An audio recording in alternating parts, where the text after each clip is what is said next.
ప్రభునందు మా ప్రియమైన సహోదరులారా ఈ ఉదయకాలము జనవరి 29వ తారీఖున దైవమర్మములు అను పుస్తకములో నుండి యెషయా గ్రంథం 62వ అధ్యాయము 5వ వచనం. పెళ్లి కుమారుడు పెళ్లి కూతురును చూచి సంతోషించున్నట్లు నీ దేవుడు నిన్ను గూర్చి సంతోషించును.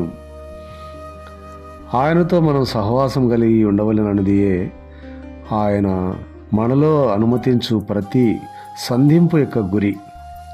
ఈ రీతిగా అడుగడుగున మనలను ఆయన వైపునకు ఆకర్షించుకొనుచు చివరికి ఆయనతో పరిపూర్ణ ఐక్యతలోనికి మనను తెచ్చుకొనుట అను గురిని ఆయన కలిగి ఉన్నాడు.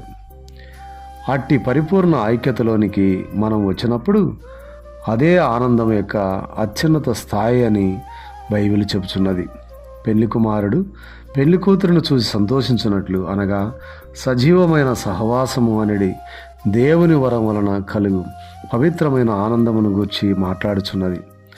ఆదామునకు అవ్వను అనుగ్రహించుటలో దేవుని ఉద్దేశము సహవాసమే. దేవునితో మనం అట్టి నిజమైన సహవాసమును కలిగి ఉండవలెనని దేవుడు కోరుచున్నాడు. బైబిల్ నందలి సహవాసము అను ఈ మాట అసమానమైనది.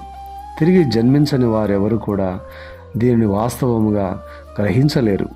ఆయన నుండి నూతన జీవము ఎవరైతే పొంది ఉన్నారో వారు మాత్రమే తండ్రితోనూ కుమారునితోనూ సహవాసం కలిగి ఉండగలరు. కేవలము వారే ఆయనతో నిలిచి ఉండగలరు.